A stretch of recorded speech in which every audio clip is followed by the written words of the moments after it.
What's up guys, JayzTwoCents here, and I bet you were expecting a video this morning about Ryzen 2nd generation, and I was expecting to have a video ready to go for you guys to watch this morning. As you can see, I have all my testing stuff out here. Here's my 2600X, my 2700X, multiple motherboards, old gen, new gen. But in typical fashion of when a new launch happens, I am having problems. Not a problem with AMD and not a problem with Asus, but a problem that reared its ugly head out of nowhere that completely obliterated my ability of getting a video out for you with results on time. I think you guys should expect that by now. MSI brings ultra-thin gaming to life with their new GS65 Stealth. The 4.9mm bezel, 144Hz 1080p panel, NVIDIA graphics, and 8th gen Intel CPUs make the new GS65 Stealth a true powerhouse with a small footprint. Find out more on how to pre-order by following the link in the description below.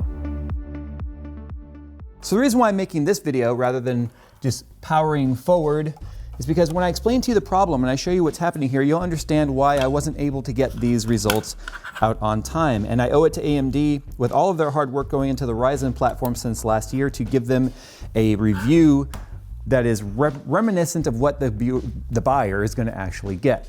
So I first have to show you the problem. So here is what we're experiencing right here. Here's my test bench. It's set up. It's got the 2700X in there. It's got a GTX Titan XP because I want to try and see if bottlenecking is a thing. Obviously, the RAM they sent, the motherboard, and my RM850X power supply from Corsair. So when I power it on, do you see how it instantly turned off? Now that is typically indicative of a circuit protect. It's built into the power supply to keep you from killing your stuff. That immediately triggered a red flag in my mind, like, oh crap, could be a bad motherboard, could be a bad CPU, could be a bad power supply.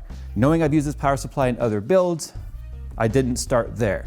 So here is what I basically did. So as you can see, when I push power now, nothing happens. It's in a protected state. Although we are still getting power to the motherboard, 12 volts is not actually going. So the only way you can get it back is to power cycle it and then wait for the power to turn off, as you can see, turn it back on, test it again, and same exact result. You can see the fan spins for a second, lights up.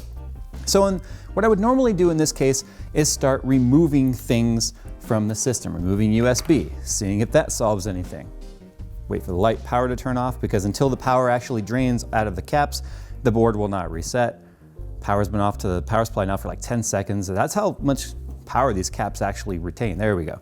So now I can turn it back on, check it again, same exact result. Process of elimination, I would move over here to the this isn't a motherboard, this is a graphics card. So now I'm gonna go ahead and wait for this to turn off. And even if I push the power button, it doesn't drain the caps because the power button does nothing when it's in this state. Take out the graphics card, power it back up, give it power, same result. So now this is where I typically would go, crap. We're drilling down to just the CPU, and I was starting to get really worried going, crap, please don't tell me I got a bad CPU. Don't tell me that, because if I say I got a bad CPU from AMD, everyone's gonna say AMD. Jay says AMD sucks, Jay's a Intel shill, and that's not the case here. I wanna give you guys a true video about the performance of these parts. So the next thing I did was I went ahead and unplugged my 12-volt power from the CPU. Kind of like when I did that video about where I accidentally blew up my dad's computer, unplugging the 12-volt power and having the computer then power on tells me that the CPU is bad, or at least the power delivery to the CPU, and that was what we experienced in the other video. In fact, I'll put a link here, you guys can go and check it out. But check this out, without the CPU plugged in, same exact result. So that immediately told me we weren't dealing with a bad CPU. Now I'd already swapped out the motherboard. I have two of these motherboards. I was sent one by Asus and sent one with the AMD package, the same unboxing you guys saw the other guys do. I have all the same parts. So now I went, okay, what the heck could it possibly be? Switched out the motherboard, it made no difference whatsoever. But check this out, you ready? Unplug the SATA cable from my SSD, power it back on, and check that out. Okay, all right. So now the power of deduction or deducing or whatever we want to call it would probably tell you that this SATA cable could possibly be bad. So I swapped the SATA cable over to this one here, and we actually ended up with the same result with this plugged into the SSD. Let me demonstrate. And there we go. Thinking that it was now the power I unplug the power cable, plug this back in, wait for this to reset. Also, knowing it wasn't my graphics card, I'm gonna go ahead and plug that back in now. Give it some power because now we want some video, right? We wanna make sure we're actually getting video. This is all the kind of stuff you go through when you're troubleshooting any sort of system that gives you this sort of a failed boot. Now I get a lot of people write me emails saying my computer will click on for a split second and click off, and as you can see, it could be many different things. Okay, so thinking it was probably a bad SATA cable, we went ahead and plugged everything back in, thinking we're up and running, and there's the same problem. Here is now where things got really interesting. So the SSD is not actually fully operational unless both of these are plugged in. You can plug in your SATA data connector, or you can plug in your SATA power independently, but it doesn't really do anything as long as both are not plugged in. So I'm gonna show you right now is with this unplugged, how we're actually going to get a video signal. Oh, you know what helps? When we actually plug in VGA cables. How's that? And there it is. What we're doing here is just a process of elimination. So obviously we've drilled past the CPU. We've drilled past, well, normally I would try the memory as well, but I didn't, obviously. So we drilled past the CPU, we drilled past the GPU, we started unplugging things, we unplugged all of our USBs, and as you can see, we are now sitting here currently inside of the BIOS. Check this out. You ready? You got both of those in frame, Nick? Yeah. Oh, what just happened there? So now, and I know that there was power going through the SSD because it's warm. It's actually a little bit warm right now. This drive is now dead, which is why you don't have a video today. Because what we determined is this power cable with no phrase anywhere, no loose pins anywhere, no pinched wires, all of the connectors are perfectly intact as you can see. None of these wires have any terrible bends on them, like they haven't been bent over really badly. Everything looks perfectly fine. There is no damage anywhere on this cable. So now if I switch over to another power cable here, and this is where I start to get concerned that maybe my power supply was going bad. So my next step was actually going to be to try a different power supply, but I'm glad I didn't because the power supply is actually fine, as I will demonstrate right now. There we go. So you can see new power cable plugged in, SATA data cable still plugged in, and we are now currently booting, and we will make it to the BIOS. This, like I said, killed my drive. So if I take this drive right here, which is my 500 gigabyte Evo 850 or 850 Evo, it works fine. It will detect. However, my 250 gigabyte drive, oh, no keyboard detected, jeez. So if I go over here to boot, check it out. See how my boot options, my boot priorities and boot override is completely grayed out? This drive does not detect any longer. So if I plug in my other drive now, you will see that this drive will indeed detect, showing that both the power cable and the SATA data cable are perfectly fine. So what that actually did was it took, this drive right here is a Ryzen OS install. This is the drive we use when we do Ryzen testing, because we don't want to be overlapping Intel drivers and Ryzen drivers and chipset drivers and stacking that stuff when we go back and forth between systems, because that can cause all sorts of weird funky problems that's not fair to either manufacturer when it comes to doing performance testing. I don't have a backup Ryzen OS drive.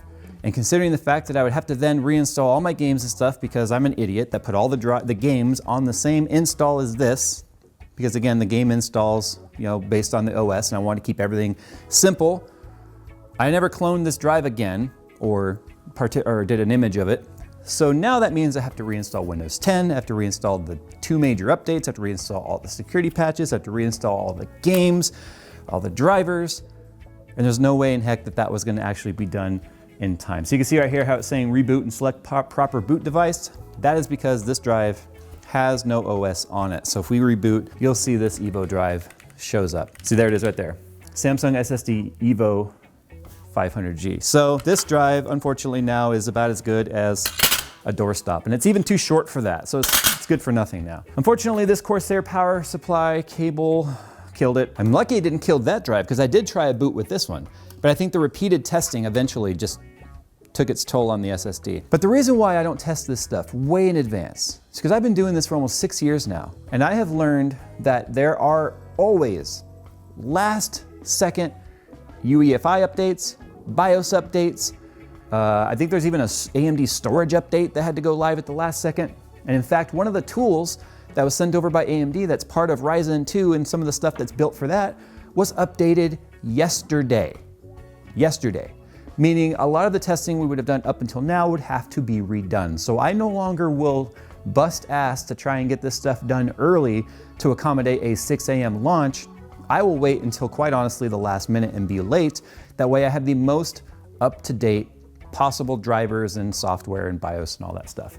So there you go, guys. That is why you don't have a Ryzen 2 video from me on launch. I guess technically you do, but as you can see, all the hardware works fine. It was Corsair that killed me this time. I was all ready to take my notes. I was all ready to do my testing. So this is a good opportunity now for me to reach out to you guys, because something else I screwed up on was I was gonna take my 1600X and compare it to the 2600X, and the 1700X compared to the 2700X, seeing how Ryzen 1 versus Ryzen 2 generational improvements came about. We checked our inventory and saw that, yeah, we have a 1600X. The problem is we never updated the inventory, and I used that 1600X in my daughter's build.